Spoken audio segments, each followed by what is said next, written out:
Iran versus Israel America యుద్ధం కొనసాగుతూనే ఉంది. 20 రోజులుగా సాగుతున్న ఈ యుద్ధం ఇప్పుడు పీక్ స్టేజ్కి వెళ్లడం ఆందోళనకరంగా మారింది. యుద్ధం ప్రభావంతో ఇతర దేశాలకు వంట గ్యాస్ కష్టాలు మొదలయ్యాయి. భారత్లోనూ ఈ ప్రభావం కనిపిస్తుంది. ఇప్పటికే కమర్షియల్ గ్యాస్ దొరక్క హోటల్ వ్యాపారులు ఇబ్బంది పడుతున్నారు. గ్యాస్కు ప్రత్యామ్నాయ మార్గాలను ఎంచుకుంటున్నారు. హోటల్స్లోనూ గ్యాస్ దొరక్కపోవడంతో అధిక బిల్లులు వసూలు చేస్తున్నారు. మరోవైపు గృహ సంబంధిత అవసరాలకు గ్యాస్ కొరత లేదని కేంద్రం చెప్పినా బుకింగ్స్ జరగడం లేదని ప్రజలు ఆందోళన వ్యక్తం చేస్తున్నారు. ఇలాంటి టైంలో ముందు గ్యాస్ కష్టాలు మరింత పెరగనున్నాయని ఆర్థిక నిపుణులు చెప్పడం షాకింగ్గా మారింది. ఇంతకీ గ్యాస్ కష్టాలు ఎందుకు పెరగనున్నాయి? ఆర్థిక నిపుణులు ఏం చెబుతున్నారు? Watch this video.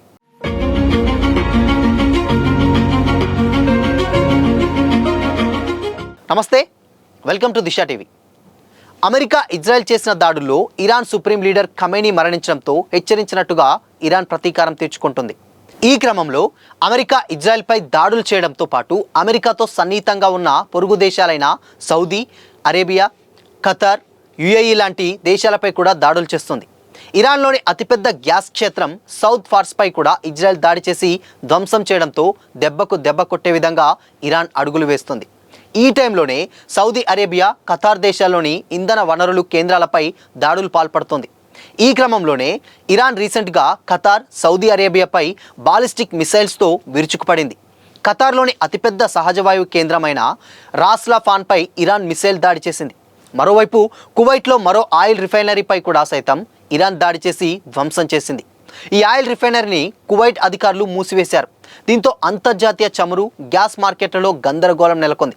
ఈ తాజా దాడులు భారతదేశాన్ని సైతం ప్రభావితం చేస్తున్నాయని ఆర్థికవేత్తలు అంటున్నారు. భారత సహజ వాయువును దాదాపు 40% ఖతార్ నుంచి దిగుమతి చేసుకుంటుంది. ఇప్పుడు అక్కడ దాడులతో ఉత్పత్తి నిలిచిపోయింది. దీనివల్ల భారత్కు గ్యాస్ సరఫరా జరగడం చాలా కష్టమని ఇంధన ఆర్థికవేత్త కిరిత్ ఫారిక్ తెలిపారు. భారత ప్రజలు గ్యాస్ వినియోగాన్ని తగ్గించుకోవాలని సూచించారు. ప్రస్తుతం భారత్ రోజుకు సహజవాయు వినియోగం 189 మిలియన్ మెట్రిక్ స్టాండర్డ్స్ క్యూబిక్ మీటర్లుగా ఉంది. ఇందులో 97.5 దేశీయంగా ఉత్పత్తి అవుతుంది. తాజా అనివార్య పరిస్థితుల కారణంగా భారత్ దిగుమతి చేసుకుంటున్న మొత్తం చమురులో 47.4% సరఫరాకు అంతరాయం ఏర్పడింది. అంతేకాకుండా ఖతర్, సౌదీ నుండే భారత్కు 85% వరకు భారత్కు గ్యాస్ దిగుమతులు జరుగుతాయి. దీనివల్ల దేశంలో గ్యాస్ కష్టాలు మరింత పెరగనున్నాయి. మరోవైపు ఇప్పటి వరకు దేశంలో గ్యాస్ కొరత లేదని చెప్పిన కేంద్రం కూడా ఇప్పుడు చేతులెత్తేసింది. దేశంలో ఎల్పీజీ కొరత ఆందోళనకరంగానే ఉందని ప్రకటించింది. ప్రజలకు ఇబ్బందులు లేకుండా చూస్తున్నామని, బ్లాక్ మార్కెటింగ్ అరికట్టడానికి అన్ని చర్యలు తీసుకుంటామని చెప్పుకొచ్చింది. నిన్న దేశవ్యాప్తంగా 6,000 ప్రాంతాల్లో దాడులు చేశామని, తెలంగాణలో 1000 ప్రాంతాల్లో సోదాలు నిర్వహించినట్లు తెలిపింది. ప్రజలు ఎల్పీజీ బదులు పీఎన్జీ కనెక్షన్లను తీసుకోవాలని సూచించింది. కిరోసిన్, బొగ్గు పొయ్యిలను కూడా వాడాలని సూచించింది. రాష్ట్రాలకు తగినంత బొగ్గు నిల్వలు ఇవ్వాలని సింగరేణి కాలరీస్ను ఆదేశించినట్లు తెలిపింది.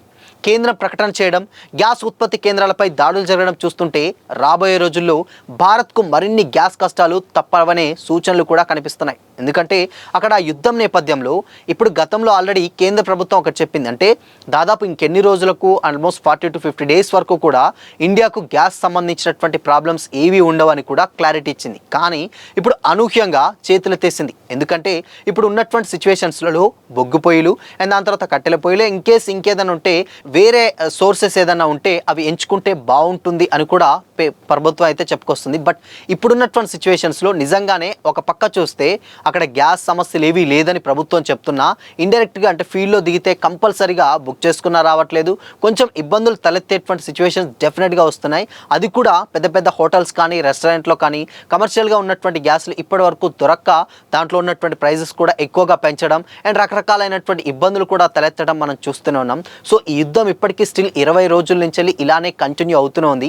లేటెస్ట్గా యుద్ధానికి సంబంధించినటువంటి అప్డేట్ ఏదొచ్చినా కానీ మనకు గ్యాస్ సంబంధిత ఇబ్బందులు ఏవి ఉండదని చెప్పినటువంటి ప్రభుత్వమే ఇప్పుడు వేరే మార్గాల్లో చూసుకోవాలని కూడా చెప్పడం నిజంగా కొంచెం షాకింగ్కి గురి చేసేటువంటి విషయమే. సో చూడాలి మరి ఈ యుద్ధం ఇంకా ఇలానే కొనసాగితే డెఫినెట్గా గ్యాస్ కష్టాలు ముందు ఉంటాయనడంలో ఎలాంటి డౌట్ అయితే లేదు. ఇన్ కేస్ ముందు ఇప్పుడున్నటువంటి సిచ్యువేషన్స్ చూస్తే ఇప్పుడు పర్ఫెక్ట్ అంటే బాగానే ఉంది. కానీ ఇలానే కంటిన్యూ అయితే ముందు గ్యాస్ దొరకడం కష్టం. ఇక హోటల్స్ కూడా కమర్షియల్గా తక్కువైపోతాయి అండ్ దాని తర్వాత ఇళ్ళకు సంబంధించినటువంటి గ్యాసులు కూడా షార్టేజ్ అయ్యేటువంటి ఛాన్సెస్ చాలా ఎక్కువగా కనిపిస్తున్నాయి. సో చూడాలి మరి దీని మీద ప్రభుత్వం ఏమన్నా చర్యలు తీసుకుంటుందా లేదా తెలియాలంటే డెఫినెట్గా ఇంకొద్ది రోజులు అయితే మనం వెయిట్ చేయాల్సిందే.